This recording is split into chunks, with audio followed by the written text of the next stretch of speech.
ఇవాళ రేపు బీజేపీ జాతీయ స్థాయి కార్యవర్గ సమావేశాలు జరగనున్నాయి. ఈ సమావేశాలకు బీజేపీ నేతలు కూడా హాజరు కానున్నారు. ఈ సమావేశాలలో రానున్న లోక్సభ ఎన్నికలే ప్రధాన అంశం కాగా తెలుగు రాష్ట్రాలలో ప్రధాని మోదీ, జాతీయ అధ్యక్షుడు అమిత్ షాల పర్యటన ఖరారు, ఇతర వివరాలు కూడా తెలిసే అవకాశం ఉంది.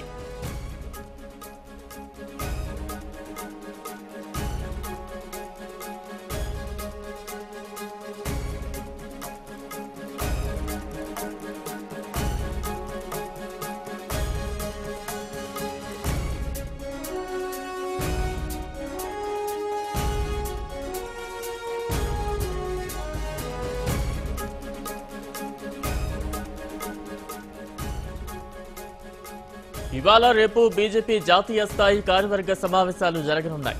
ఈ సమావేశాలకు తెలుగు రాష్ట్రాల బీజేపీ నేతలు కూడా హాజరు కానున్నారు.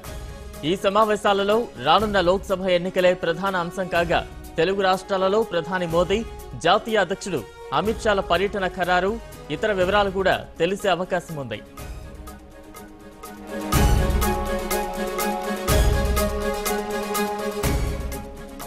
మరిన్ని అప్డేట్స్ మా ప్రతినిధి కిరణ్ అందిస్తారు. కిరణ్, బీజేపీ జాతీయ స్థాయి కార్యవర్గ సమావేశాలకు సంబంధించి ఎలాంటి అప్డేట్స్ ఉన్నాయి? అలాగే ఈ సమావేశాలకు తెలుగు రాష్ట్రాల నుంచి బీజేపీ నేతలు ఎవరెవరు హాజరు కాబోతున్నారు?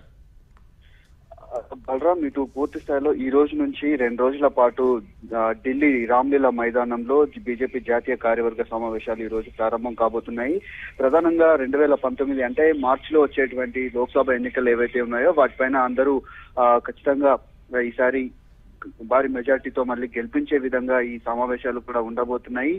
అంటే గతంలో జరిగినటువంటి 5 రాష్ట్రాల ఎన్నికలు ఏవైతే ఉన్నాయో ఆ భారీ ఓటమి దిశగా బీజేపీ వెళ్ళింది. ఈ ఫలితాలు మళ్లీ పునరావృతం కాకుండా ఉండేందుకు లోక్సభ ఎన్నికల్లో పటిష్ట ప్రణాళికలు రూపొందించుకొని ఖచ్చితంగా వెళ్లాలని కూడా కేంద్ర నాయకత్వం ఇప్పటికే సూచించుకుంది. అంతేకాకుండా ఈ మధ్య ప్రవేశపెట్టినటువంటి బిల్లు ఏదైతే ఉందో ఈబీసీలకు రిజర్వేషన్లు కల్పిస్తూ 10% రిజర్వేషన్ కల్పించడానికి పైన కూడా ఖచ్చితంగా ప్రజల్లోకి వెళ్లాలని కూడా ఇప్పటికే కేంద్ర నాయకత్వం బీజేపీ కూడా యోచిస్తోంది. 2 రోజుల పాటు జరిగేటువంటి ఈ సమావేశంలో 29 రాష్ట్రాలకు సంబంధించినటువంటి బీజేపీ నాయకులంతా కూడా దాదాపు 7,000 మంది కూడా హాజరవుతున్నారు. ఇటు తెలుగు రాష్ట్రాల నుంచి ఇటు ప్రత్యేకంగా తెలంగాణకు సంబంధించి దాదాపు 300 మంది సభ్యులు, బీజేపీ సభ్యులంతా కూడా ఈ సమావేశంలో పాల్గొనబోతున్నారు. ప్రధానంగా 2019 ఎన్నికల టార్గెట్ గా ఈ ఎన్నికలకు సంబంధించినటువంటి లోక్సభ ఎన్నికల టార్గెట్ గా ఈ సమావేశాలు కూడా జరగబోతున్నాయి.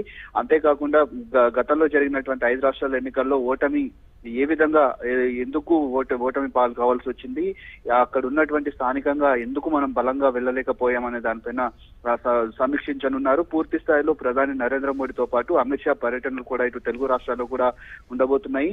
అంటే ఈ నెల 2వ తేదీన గానీ 3వ తేదీన గానీ ఉండే అమిత్ షా పర్యటన గానీ మోడీ పర్యటన గానీ ఈ రెండు ఎందుకు వాయిదా పడడం జరిగింది. మరోమారు తెలంగాణలో కానీ అటు ఆంధ్రప్రదేశ్ లో కానీ పర్యటించాలని, అంతేకాకుండా ఇటు దక్షిణ భారతదేశంలోనే ఖచ్చితంగా పాగా వేసేందుకు పూర్తి స్థాయిలో బీజేపీ ఇప్పటికే ప్రణాళికలు రూపొందించుకున్నప్పటికీ మొన్న తెలంగాణలో ఘోర పరాభవం ఎదురైంది.